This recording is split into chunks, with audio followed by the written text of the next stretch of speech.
We now turn to looking at the method of appeal to consequences. Appeal to consequences is a very popular method of moral reasoning. The basic idea is that moral assessment is done in terms of weighing harms and benefits. It's generally accepted that harming people and things is morally bad and benefiting them is good.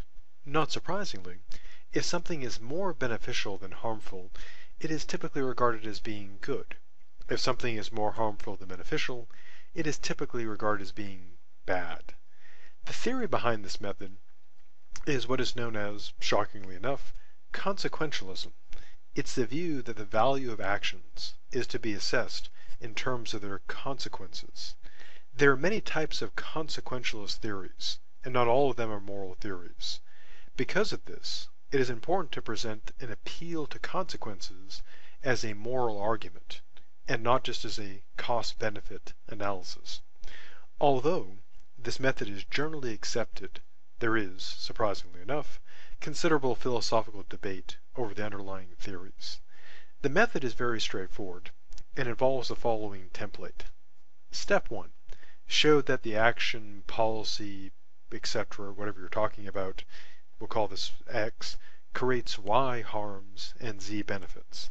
Step 2. You weigh and assess the harms and benefits. Step 3, and this is a critical step, you argue that moral assessment is based on the consequences of actions. And step 4a, if the Y, the harms, outweighs Z, the benefits, then conclude that X is morally unacceptable. If the reverse is true, if Z, the benefits, outweighs Y, the harms, then conclude that X is morally acceptable. When making an actual moral argument, step 3 is a critical step. Without an argument that moral assessment should be based on consequences, there'd be no reason for the reader to accept a moral conclusion based simply on an assessment of benefits.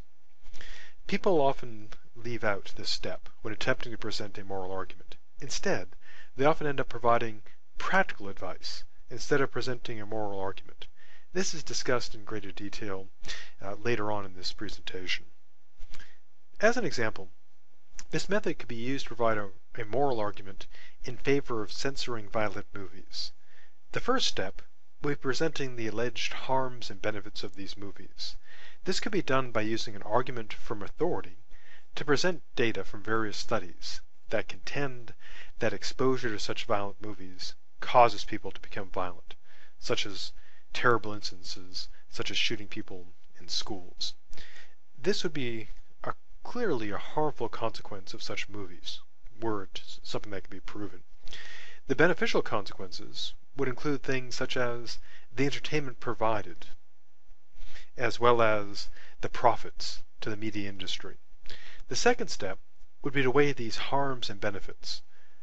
One could argue that while there are some benefits from violent media, such as large profits, one cannot weigh money more than human suffering and death. The third step would be to argue that moral assessment should be based on assessing consequences. This could be done by using an argument from authority, appealing to, for example, the authority of philosophers such as John Stuart Mill, or by another sort of argument. The final step would be to draw the appropriate conclusion. In this example, the argument would lead to the conclusion that such censorship is morally acceptable, and hence violence in the media should be eliminated or at least curtailed. Now, as I recently noted, a common mistake when using this method is to simply weigh the harms and benefits without actually including a moral element. This approach can be used to provide a practical argument for or against something, but obviously simply weighing the pluses and minuses would not in and of itself provide a moral argument. For example, when someone argues against cheating in a relationship, he or she might present practical reasons as to why someone should not cheat. In doing so, they might begin by presenting potential harms, such as disease, unwanted pregnancy, divorce, damage to one's reputation, and physical injury. The potential benefits would include such factors as pleasure, companionship, emotional satisfaction, the thrill of the risk, and so on.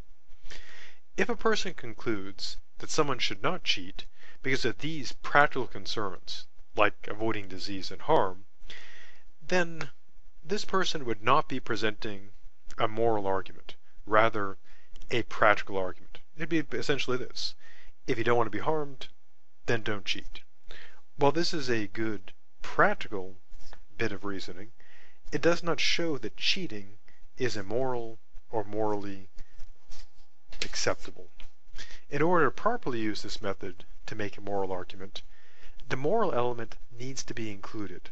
The object of this argument is to show that the morality of something, such as cheating for example, can be determined by assessing its harms and benefits.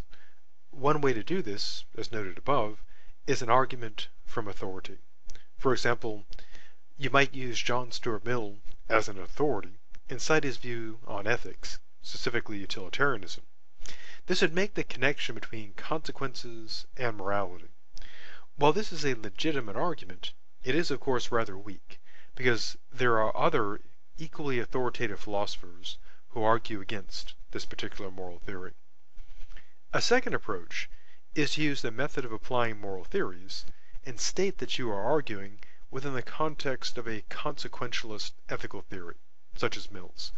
While this is also a legitimate approach, it does have the weakness of simply assuming the correctness of the theory, thus making the argument conditional on how appealing the theory is to the reader or audience.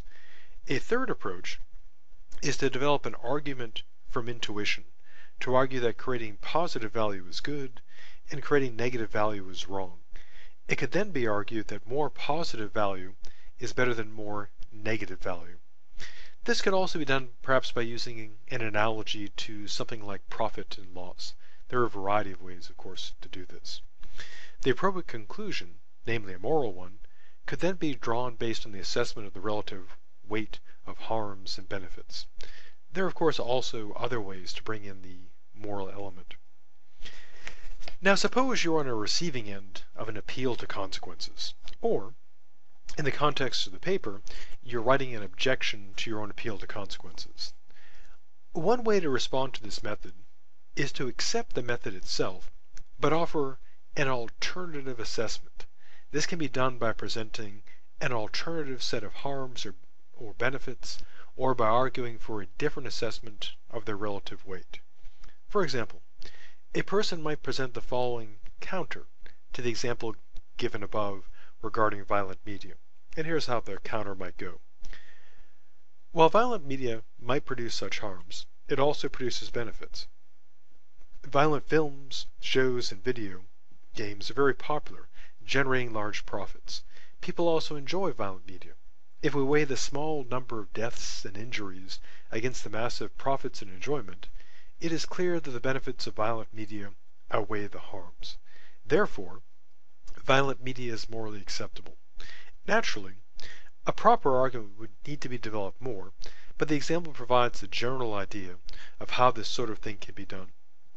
A second way to respond is to reject the method itself and argue using another method. This would essentially be to argue by counter method. It can be argued that some other factor than consequences should be used when assessing the situation. This could be done by using another method, such as appealing to rights or rules that counter the original argument. To continue with the example of censorship of violent movies, the following illustrates this approach. While violence in the media might lead to harms, people have a moral right to free expression. This moral right, it could be contended, overrides the consideration of these harms. Therefore, violence in the media should not be censored.